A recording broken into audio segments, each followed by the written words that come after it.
заправка мондайлар коюлуп калган го, походу ушундай төлөй тургандарды коюп койгон окшойт азыр бир тестировать этип көрөлүчү анда байкаштырып кандай төлөт эмне кылат Red Petroleum'da. Россиядагыдай жанагындай заправкаларда пайда болсо жакшы болмок, без оператора. Өзүң эле төлөп, өзүң эле бүтүрүп кете турган. Наличка, безнал, любой нерсени принимать ете турганчы. Несите купюру, отсканируйте QR-код дейт анан. Бул жөн эле компьютер го бул. Муну жейби ичеби эмне кылат?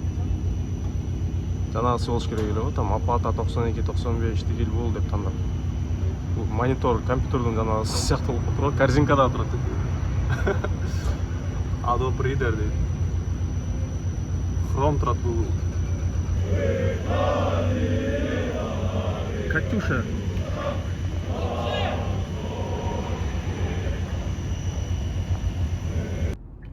Комфортта тынч эле иштеп жүрөт экенсиң, кулак менен тынччы. Кулак менен действительно эс алып атат да. Бирок контент токтоп калат го дейм, комфортта иштеп жүрсөң. Экономдо бирөө менен күнүгө калчылашып, ызычуу болуп контент болчу эле. Жигиттер, парктын комиссиясын өзүңөр каалагандай кылып настройка кылып атырган парк бизге да келген. Бул эксперт парк. Бул парк 8 жылдан бери Россиянын территориясында мыйзамдуу түрдө иштеп келаткандыктан өзүнүн айдоочуларына коопсуздукту жана туруктуулукту кепилдикке берет. Парктын комиссиясын айта кеткенде эле өзүңөр тандайсыңар, 3 варианты бар. Биринчи варианты 2%, экинчи варианты ар бир заказдан 4 сомдон, үчүнчү варианты суткасына 55 сом. 55 сом төлөп коюп, каалаган количествода, каалаган суммаңарга заказ кыла берсеңер болот. Жана силер регистрация кылып, ийгиликтүү фото контролдон өткөндөн кийин силерге саламдашуу бонусу 100 сом түшөт. Эң эле жакшы жери досуңду чакыр деген программасы бар. Досуңарды чакырасыңар. Силердин атыңарды айтып регистрация болгондон кийин силерге 1000 сом түшөт. 5 досуңду чакырдың, 5000 сом иштедиң. Круглосуточная техническая поддержка жана круглосуточно акчаңарды каалаган банкка комиссиясы жок чыгарып алсаңыздар болот. Бул реклама эмес деген болсом адашып калам. Бул реклама, бирок силер эгерде кечке иштеген болсоңор, паркка 150 сом, 200 сом комиссия бересиңер. А бул жерде жакшы варианты көп иштегендерге суткасына 55 сом төлөп коесуң, калганча заказ кыла бересиң. Бул менин силерге кеңешим. 8 жылдан бери иштеп келаткан тажрыйбалуу айдоочу катары. Время обедать.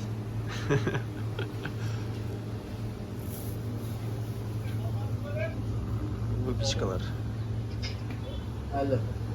Кулинария деген магазин Ахунбаева, Душанбекке.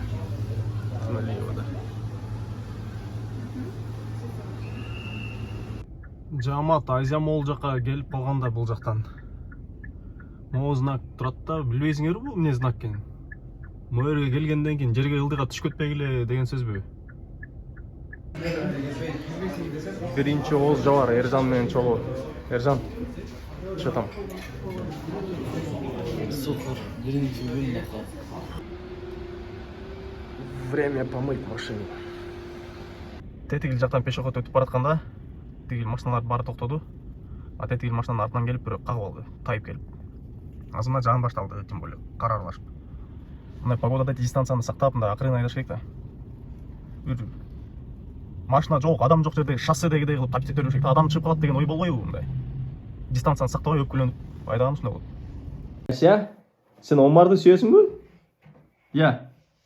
Жөн айтпе. Омар, сен сүйгөнүң ким? Ася. Асябы? Сенби?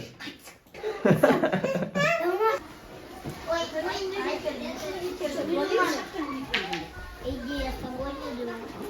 Ты что, вы так все? Нет, я не. Ты что, вы так закрыли? Нажимай? Чай пите болду, Омар?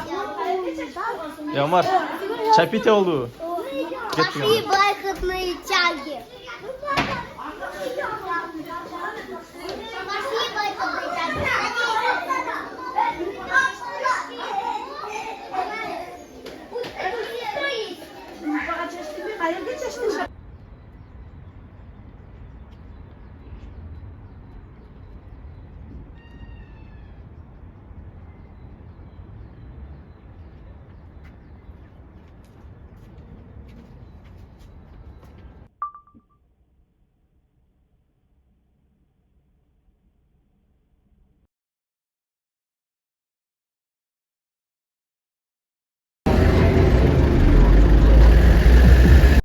Бул жак 8 март күнү акырын эртең менен доставка кылып жүргөн кез.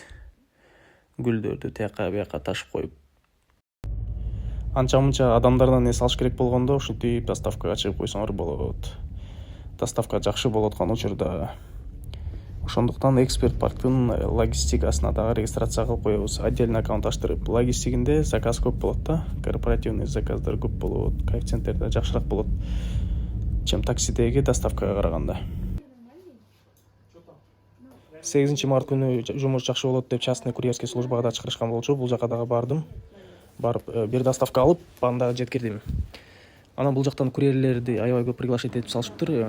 Көбүнчөсү эле подработка кылган балдар экен да, постоянно курьер болуп же таксиде иштегендер эмескен көбүнчөсү. Анан ошол күнү жакшы иштеп алам дегендер иштесин деп, и так эле балдар көп экен деп, анан бир эле заказды алып ошол бойдон кетип калган. 100, что там? Бирок буга чейин деле, мына кийин деле Яндекс менен жакшы коэффициент менен заказдарды кылдым. Яндексте тыңа жок заказ. Не ойлағылда. Мо чё за машина? Ба ледниковый периодтогу тиши узун карышкыр бар го, ошого окшош го. Негизи мону байкайсыңарбы, көбүнчө эле ушундай болот го. Каякта жүрсөң ошол жакта коэффициент жок болуп калат го. Как будто мо стрелка сен коэффициентти жеп бараткандай да. Каяка барсаң ошол жак жол көтөрүп жана слитер деген оюм беле ошол сыяктуу болуп. Чүй саноодагы фастфуддардын баары жабылып кетти, ошондуктан бул жолу рамен жеш керек болуп калды, айла жок. Күнүгө сменанын башында же аягында машина жуумай. Муну дагы жуумай.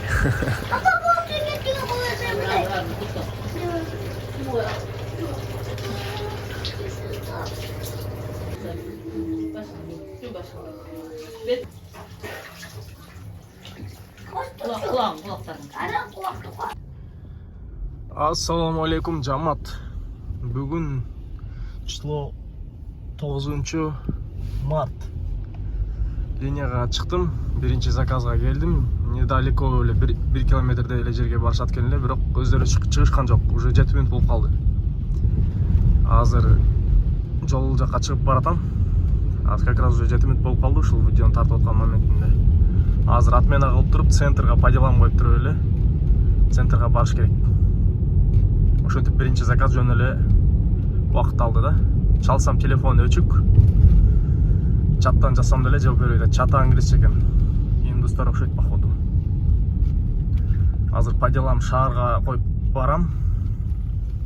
Чыкса чыгат, чыкпаса пустой эле шаарга барып, центрдан коэффициент менен жумушту улантабыз. Так, мына 7:37 дейт. Пассажир вышел. Отменить. Заказ отменен. Так, дегенче эле кийинки заказ чыкты. Мына окоптун ичинде жөрмөлөгөндөй жөрмөлөп келдим бул заказга. Жаман жолдор менен. Эмес басабыз. Абая, Кунанбаева 2/3 дейт. 9-2 километр, 22 мүнөттө канча чыкканын азыр көрөбүз. Саламатсызбы өзүкө? Азыр Абаяга баратам. Добро пожаловать. Не забудьте пристегнуть ремни безопасности. Даже на заднем сидении. Поездка по Яндекс.Картам займет 22 минуты. Так, жамат, жарым сааттай болуп калды окшойт. Катып отурганыма заказ жок. Азыр мен жанагы старый толчокко кичине көтөрүлүп ушул жакта отурам жантан бери. А так Нижний Аларчадан завершать эткем бир заказ дак болсо Нижний Аларчага. Анан чыккандан кийин канча заказ? Биринчи заказ 9:33 алып турмун. Андан кийин 3, 4, 5, 6, 7 заказ кылып турмун 12ге чейин. 12ден кийин 2 заказ. Акыркысы могул Нижний Аларчадан завершать этилген. Бул магазинге тийип кетели дейт. Кичине ылдыйрактагы магазинге тийип кетип, анан 200 сом которгон. 164 сомдун ордуна. Так 164 сом чыккан ожиданиясы менен. Ожиданиясы жок болгондо вообще 130 бирдемке көрсөтүп аткан негизи. Ошентип выполнено берден 12 өткөндө бүтүп турмун. Ошондон бери отурам. Жарым саат болуптур да.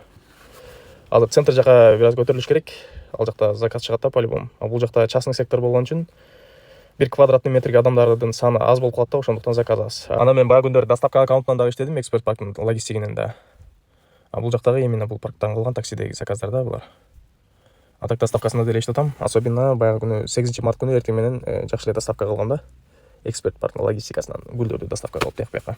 Анан частный доставкадан дагы бир заказ кылдым. Ал жакта водительдерди, балдарды көп чыгарып алышып, жумуш өтө күчтүү болот деп. Анан баарына дагы жакшы заказ жетишпей, ошентип жумуш негизи слабыйраак болуп калды ал жактан. Ошон үчүн мен бир эле заказ кылдым, анан кийин кете бердим да. И так балдар көп экен, ошолор заказдар кыла берсин кечке деп. А так мындай подработчик балдарды чыгып да көбүнчөсү башка жумушта иштеп жүргөн, анан мындай машинасы менен подработка кылып койсоңор болот деп. Анан мен ага чейин деле Яндекстен уруп жүрдүм заказдарды. Анан кийин бардым ошол жагына, гүл саткан жерине. Ошол жактан анан бир заказ алдым да, аны дагы 1 саат күтүп туруп. А так балдарга гүлдөрдү салып берип, адрестерине жеткирип ошентип атты, тынбай эле. Бирок водительдер действительно аябай көп болуп кетиптир. Ошондуктан водительдер азыраак болсо, например, баарына нормальный заказ болуп, количествосы жакшы болмок да. Ошон үчүн заказдардын саны менен анан водительдердин санын салыштырып примерно жакшылап караштырыш керек. Парк менде азыр эксперт парк турат, анан эксперт парктын логистикасында да иштеп коем. Анан максат байкенин паркына да кирип, по делам заказдарды уруп, бул жактан да заказ кылып турам. Ошо. Азыр эксперт паркка багып коебуз, отчет жанагы болуп кетпеш үчүн. Адашып тияктан санабаш үчүн акчасын. Бир парк менен. Эгерде по делам керек болгон болсо, башка паркка переключение кылабыз. Ошол жактан дальше уланта беребиз да, короче, жумушту. Ушундай.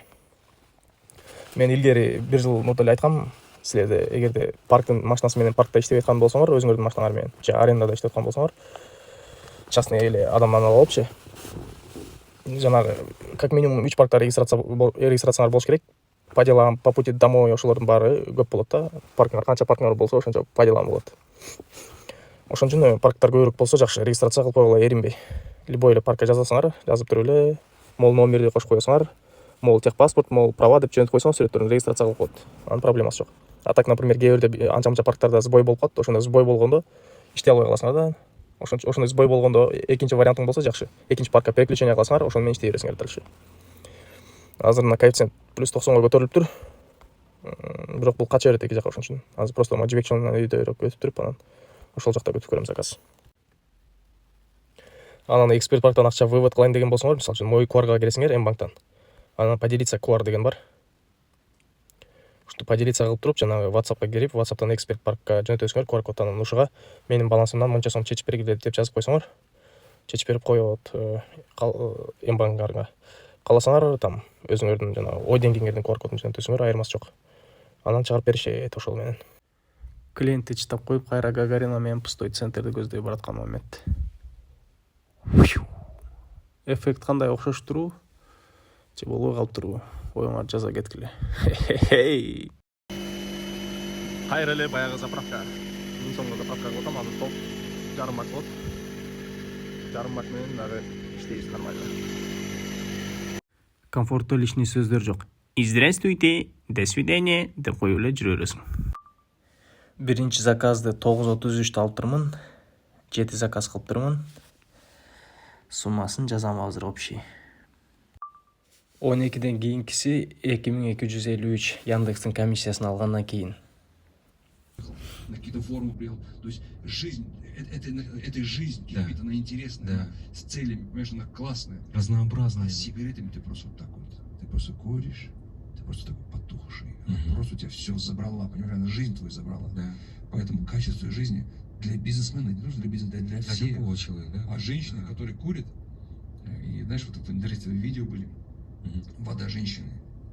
Я извиняюсь за такие подробности, но вода женщины беременной, которая курит, у ребенка какой оболочки там купается, Да. и который не курит. Видел? Да, конечно. Это просто, это представляешь, что за ужас? Ребенок, он в оболочке в животе матери, и он внутри жидкости. Там жидкость. Да. Он же не просто там лежит, как бы, да, прилепленный к животу, он внутри жидкости. И у курящей женщины, у нормальной женщины такая прозрачная или розовенькая такая, у курящей женщины она черная. Да. Ужас. Черная, брат. Ребенок внутри живота матери в черной жиже. Ужас. А он еще не родился Субханаллах. на свет, брат. Ты представляешь вообще, что происходит? Субханаллах. Ребенок в черной жиже вот так вот. И он потом